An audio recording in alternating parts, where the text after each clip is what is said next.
Tu veux vraiment booster ton portefeuille? Arrête de regarder seulement le CAC 40 et le Nasdaq. Aujourd'hui, on parle small and mid caps. Ces petites pépites qui peuvent exploser, comme les altcoins dans la crypto. Sauf que là, c'est du solide. Bilan, client, chiffre d'affaires. Tu veux faire x3 ou x5 sans parier sur le dernier meme coin?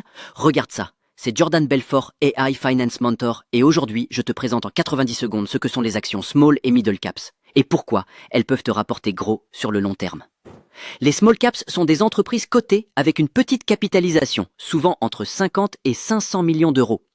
Les mid caps, un cran au-dessus, jusqu'à 5 milliards.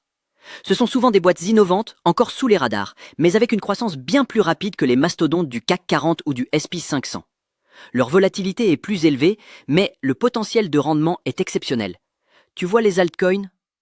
Même délire, mais dans le monde de l'investissement traditionnel. Rappelle-toi, Nvidia, aujourd'hui valorisée à plus de 4000 milliards de dollars, était une small cap il y a 20 ans. En 2003, son action valait moins de 1 dollar ajusté. Ceux qui ont cru dans l'avenir du calcul graphique, de l'IA et des data centers ont juste transformé 1000 euros en plusieurs centaines de milliers d'euros. La clé? La vision, l'analyse, la patience et un portefeuille bien construit. Je te partage 3 pépites françaises à surveiller. On commence avec Assystem, issue du secteur nucléaire et ingénierie. Spécialiste des infrastructures critiques, elle surfe sur le retour massif du nucléaire en France et en Europe. Une valeur à impact et à croissance durable.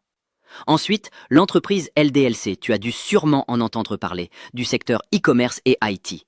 C'est une valeur tech rentable. Ciblée sur les pros, avec une bonne maîtrise des coûts et une clientèle fidèle. C'est du sérieux, pas une start-up en carton. Et pour finir, il y a Calray, secteur semi-conducteur et IA. Elle conçoit des processeurs pour l'intelligence artificielle et les data centers.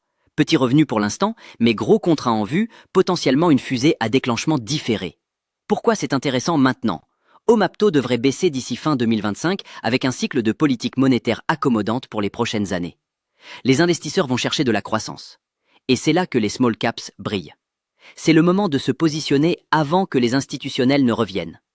Tu peux y aller progressivement avec un ETF Small Caps si tu veux lisser ton risque. Tu as par exemple le MSCI World Small Cap.